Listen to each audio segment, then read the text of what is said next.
Faraja TV, authentic African voices. Hello everyone, this is the mental health show on Faraja DTV and my name is Ms Berna, but you can call me Berna, you can call me Princess. This is a takeover, of course, from Edna Kanyasija. So today we're going to be talking about body positivity and particularly how to speak nicely or talk to your body nicely. A backstory, when people talk about body positivity, they only imagine that it's for plus size people. So they kind of think, oh, because I'm overweight, I should start changing my lifestyle because then I'll be body positive. No. Body positivity is the idea that you have to respect, accept, and value each and every other person's body size, regardless of their gender, whether male or female. Now, this brings me to my actual backstory. So I think when I was in senior 2, I started growing a little bit of weight, started wearing glasses. So somehow I was like the ideal nerd, like glasses, weight, and then you don't like yourself. And almost all my friends were petite. I don't usually like to use the word small or skinny because somehow it just, there's how it feels disrespectful, right? So most of my friends were petite and it made me feel bad. I always wore baggy clothes. Always. Like I felt comfortable covering myself up the whole time. I think I was almost becoming like a Muslim at some point. So we'd have like events, like let me say dances, and I'm a dancer. So when I would dance, people would say, oh, it's shocking for a big chick to dance. You know, you're so confident. And that didn't even make me feel good because it was like, okay, this is the only thing that shows that a person has to be confident, like to come out. So over time, I started learning, you know what, I need to be comfortable with myself. But then it's not a thing that happens overnight. Like now I'm comfortable, I'm kawa, I don't care what people say. No. And then I came to find out that even my friends that are petite or that are called small, some of them were not even comfortable with their bodies. We were never comfortable. If anything, they would say, I wish I had like your flesh, or I wish I had like your leg, or like there was always, I wish. So it came to my realization that at the end of the day, so many of us are like conflicted about our bodies, but we are either dying with it silently or we are speaking ill of ourselves. Now, the thing I would like to ask, or I would like to ask you who's watching is, what makes you so uncomfortable about your body that you can't even look at yourself in the mirror? There are people who stand in the mirror and they're like, no, I don't like this. I don't like what I'm looking at. I don't like the eyes. I don't like the face. There is nothing that they appreciate. And because of that, you find that you are killing your own self-esteem. You feel like you're not worthy of anything. You don't care about how you dress. You don't care how to talk to people because, I mean, at the end of the day, you're not confident enough to move to them. And you might wonder, why is this girl getting her confidence? You know, like, hasn't she been shamed before? Oh, I have. But I've learned to stand for myself. Like, at this point, you could say anything and I'll look at you and I will not value what you're saying at all. So when I say talk to your body nicely, I don't mean give yourself false confidence. No, I mean allow yourself to unlearn, first of all, the things that you're being told and the things that you've told yourself. And also learn that this is your body, that it's a gift from God, that God created you wholesomely, by the way. He said, let me make this person like this, with this leg, with this arm, with this, and then you're here saying, oh my God, I look bad. So I need us to understand that you have to first unlearn the things that you've already been conditioned to say about yourself, whether you are overweight or small or tiny or big or plus size, whatever. First, unlearn those things. Secondly, learn to speak to yourself nicely. You can start like this. You can say, sis, I have a little bit of weight, I can do something in a healthy manner that will help me keep my weight in check. What can I do? Exercise. You can say, I'll start with maybe walking a hill, maybe running. And you don't have to be too ambitious because then you're not going to achieve your goal in like one day. No. But like you have to like take your time, understand that you're a human being who's evolving, who's growing. So you have to allow yourself to grow. And then tell yourself, how do I feed? What do I feed into my body? Also, this goes to the people we keep around us. If the people you have around you are always negative, they're telling you, you never look good with these things. Bambi, just keep baggy. Just keep putting on big. Like if they're always poking on you, like always slandering you, that's the word, yes. They're not giving you constructive criticism. It's always slander. And then you add your own self-slander. It becomes difficult because then you're not moving anywhere. You're going to stay there. You're going to get stuck. You'll fail at your friendships. You'll fail at your relationships. You will fail to move, you as an individual. You'll go for like a job interview and you keep checking yourself, am I sure I'm okay? Am I smart? Even when you actually are. Then the other thing would be learn not to look at the people on social media as your beauty standard. Yes, I said it. We've been having a couple of awards, the Met Galas, blah, blah, blah. And you might be thinking now, my ideal body goal is to be like Kendall Jenner or Tana Taylor or Kim Kardashian, West, big ass and all those things. But you are going to find that you are doing things that are unhealthy just because you want to achieve that body or that beauty standard that you consider beautiful, and that is not healthy. Because at the end of the day, you don't even know how much it costs. You guys, those things are very, very expensive.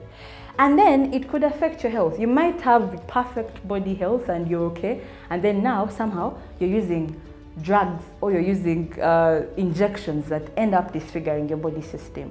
So at the end of the day, look at these people on social media and tell yourself, I don't even know if they're showing everything in their lives.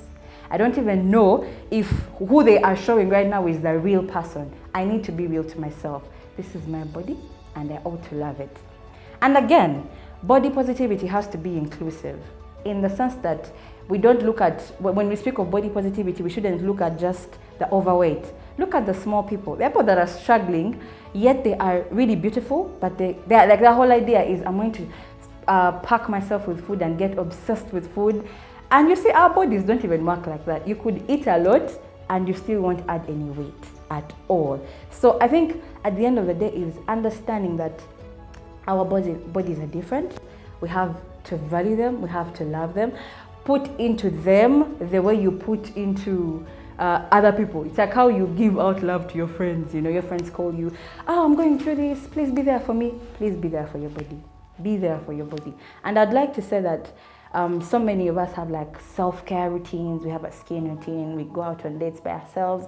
We meditate, etc. I want to tell you that no amount of self-care is going to change how you speak to your body. No amount of it is going to change how you speak to your body. I'm going to say it again. No amount of self-care is going to change how you speak to your body. Because you will do all these things, you feel like, I'm beautiful, I'm okay. But you stand in the mirror like, I don't like my teeth, I don't like my gap, I don't like my eyes. They are black. I don't like this, I don't like my forehead, But yet you're saying, I have self-care days. You're on social media telling people, I have a skincare routine. You're doing all the most for other people, yet you're not doing it for yourself. So some of the tips that I think we could use on how to talk to our bodies nicely is, one, give your body unconditional love the way you give it out to other people. And that goes to how you feed it, what you feed it.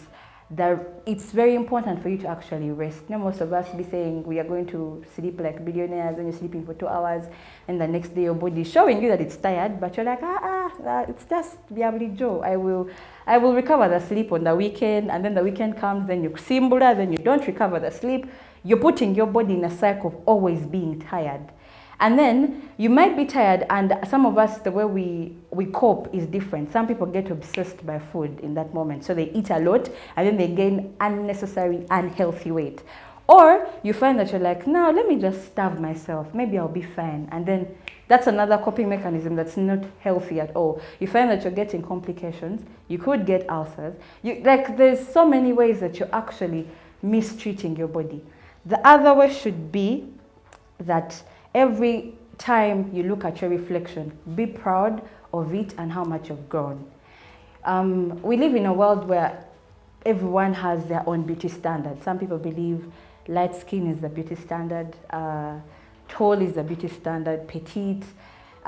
People nowadays have this whole, we like a girl with thick thighs, We don't know the agenda yet, but we are yet to know if it's actually genuine. Then there are people that like saying, oh my God, I like your confidence, but they don't even explain what it is about your confidence that they like. Sometimes it's just even toxic. They're just saying, yeah, I like your confidence because probably you can go and talk and I can't talk or something like that. So be mindful with the information that you give to yourself from social media. There are so many people doing things on body reduction. Simanyi, you become small. When you do this, you become, your stretch marks go away. All those things. Be mindful of the information that you inhale from social media. The other thing is the company that you have.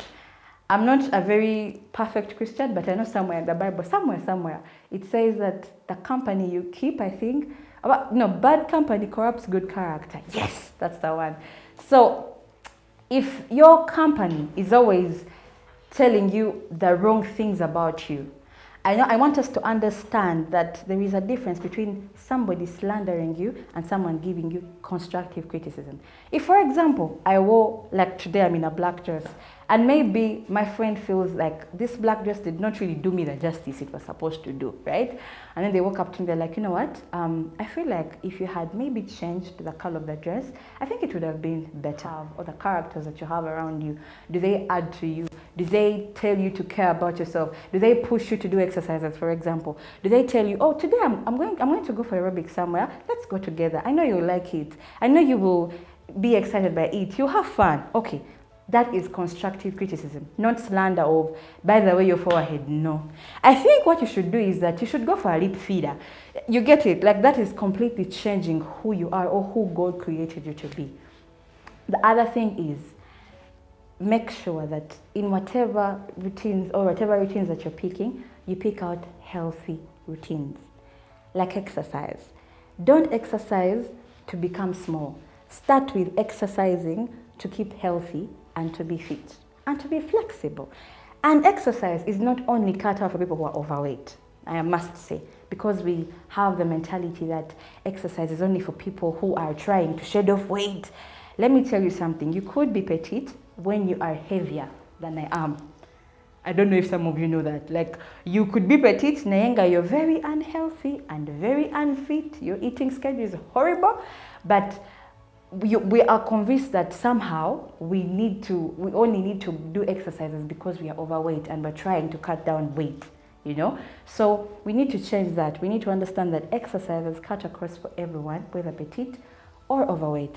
And also, don't do them with the whole thing of, now my body goal is Kendall Jenner. Because you're not, first of all, you are not Kendall Jenner. You're not close to her. You might never be close to being Kendall Jenner. You have to be yourself. So ideally, do things that help you grow, that are for you, you know. The other thing would be to read material that helps you add onto yourself. When we talk about the body, we also talk about the mind.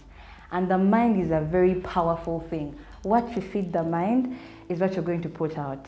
So if you are constantly judging yourself or self-sabotaging yourself in your mind, you're like, I'm never good enough, you're always doubting yourself, you're like, after all, I even have stretch marks, nobody likes a person with stretch marks, after all, I have a forehead, after all, I'm too dark, after all, I'm too this. You are self-sabotaging yourself. And the moment you say those things and put them in your mind, the way you are going to perceive yourself and the way you're going to perceive other people will affect your whole being entirely. So if you must, feed your mind with positive things. And it's not easy. It's not easy to channel negative thoughts immediately, like, now, today, everything is going to be perfect. No, it's a process. We all go through growth, so it's a process. Know that today, if I read a book, let me read a book that maybe encourages me to voice out my thoughts in a way that is healthy, maybe encourages me to write down my what I think or how I feel, and after writing it down, maybe I can put it down and I'm like, okay, now that has gone off me. So when we talk about the body, we also look at the mind. What do you feed your mind? What kind of music do you listen to? What kind of conversations do you have with your friends? When they say these things, how do you perceive them? How do you voice out your opinions or how you feel to your friends without you hurting them? How do you control your tongue? That brings me to the tongue. I used to have a friend some years back who was always in competition with me, and I didn't know it.